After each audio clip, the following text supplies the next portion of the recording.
Let's talk about this example, which is a continuation of an application of differential equation, but this time we'll be using the mathematical model we have drawn on population dynamics previously discussed in the video on this playlist. You might want to review the derivation of the formula because we will no longer show that here. But of course, in the process of this, we might be using some concepts as well related to that. We have the formula for the population dynamics expressed in this manner. The population of the certain, let's say in this case bacterial growth, is identified as the product of the initial population times e to the power of k t. T is the time and k is actually the constant of proportionality. So the first thing here is we need to solve for the value of k because that's the constant of proportionality of the specific item, and then later on solve the item. You have here a bacterial culture starts with p sub 0, okay, which is 200 cells.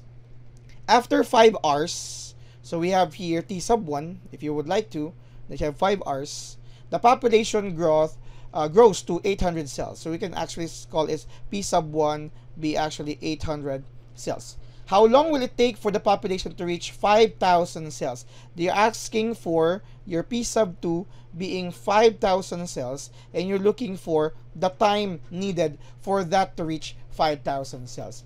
So actually, you can now look into this perspective that for the first situation where after 5 hours, the population grows of 800 cells, there is a specific k that you can solve for that instance, which could also be applicable for the second situation. So what we need to do here, if you want to, is you can come up with a table here. Let's say you will have here your t in hours, and this would be your population. So for t is equal to 0, originally, p sub 0, there are 200 cells. Okay, just like bacterial growth. It grows in a certain time, but originally it has a number, 200. After 5 hours, in terms of hours, it grows to 800 cells. Then, we are asked about a certain time where that certain growth will reach 5,000 cells.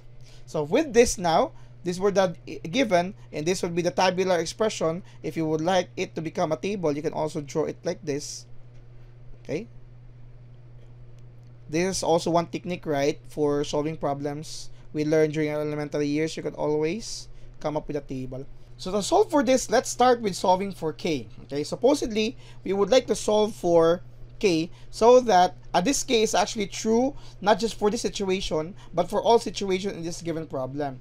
So once you will solve for k, you'll be plugging that in another situation because that's a constant of proportionality. You will get the same.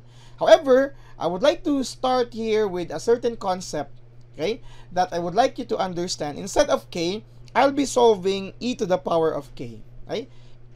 Supposedly, it should be k only.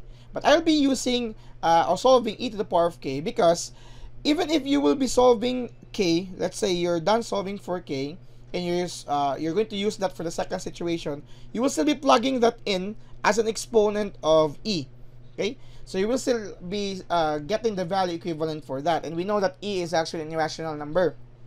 So to remove the possibility of answers which are not approximately similar to the result, instead of k, I'll be solving e to the power of k. Here is how it goes. Let me erase this in the meantime. Okay, again, I'll be solving e to the power of k. So I'll be using the first situation, p is equal to p sub 0 e to the power of k t. The first situation here, our at 5 hours, our population must be 800. Our initial population is 200. E to the power of k times your hours, which is 5. Okay? Again, I'll be solving e to the power of k. With this now, allow me to multiply both sides by 1 over 200 so that I can actually come up with 1 here.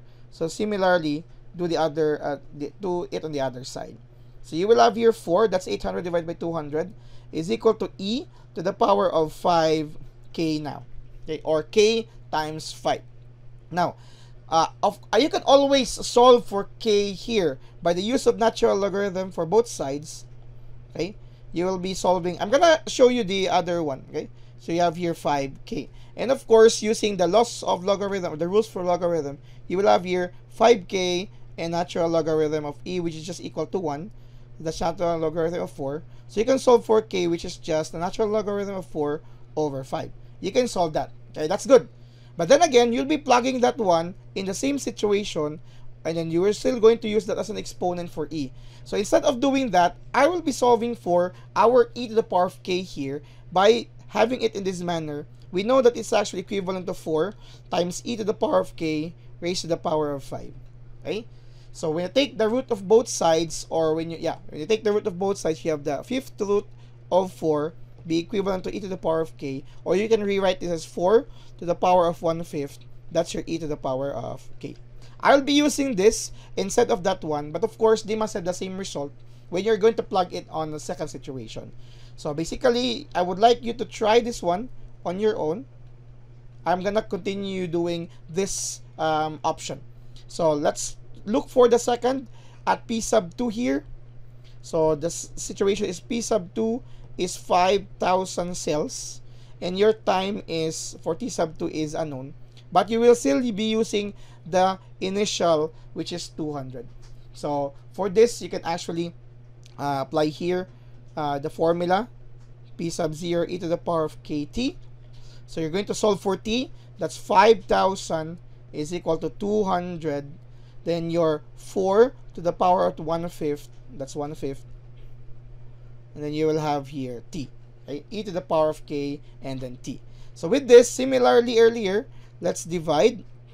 Okay? You can even compute for this just later because it's an exponentiation.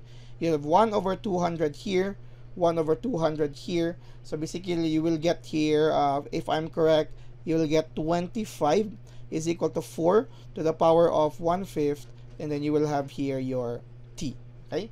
So how do we solve this now? You can even use this type of solution for this point. Okay? Instead of you plugging in the k for our e, let's use this second option as we move here. So we're going to take the natural logarithm of both sides, natural logarithm of 4 to the power of 1/5, and then you will have here, it's actually, of course, that's 4 and 1/5 times t, or t over 5, right? This is actually 4t over 5. Okay? Then you will have your natural logarithm of 25 using the rules for natural logarithm or logarithm. You will have here a result of t over 5 times the natural logarithm of 4. So basically, manipulate all of that. You will get your natural logarithm of 25 over natural logarithm of 4 is equal to t over 5, or your t is basically equivalent to 5 times the natural logarithm of 25 over the natural logarithm of 4. 5 means you're going to multiply both sides here by 5. That's why you have that. So this is now approximately, we're just going to use approximation because we might not have an exact value here. So approximation, you will have here 11.6 hours because time is expressed in hours. So this is the result for this specific item here. As we are asked about the time it would take for the population to reach 5,000 cells given the conditions here. And again, for the situation earlier, you can try this. Whatever the result for that, you can plug that in here, e to the power of this. Okay, before you can still use the same processes, but since we stick with e to the power of k earlier, it's easier for us to substitute and manipulate such because it's in the form of an exponentiation as well. Okay, so that's it for this example. Thank you very much for watching.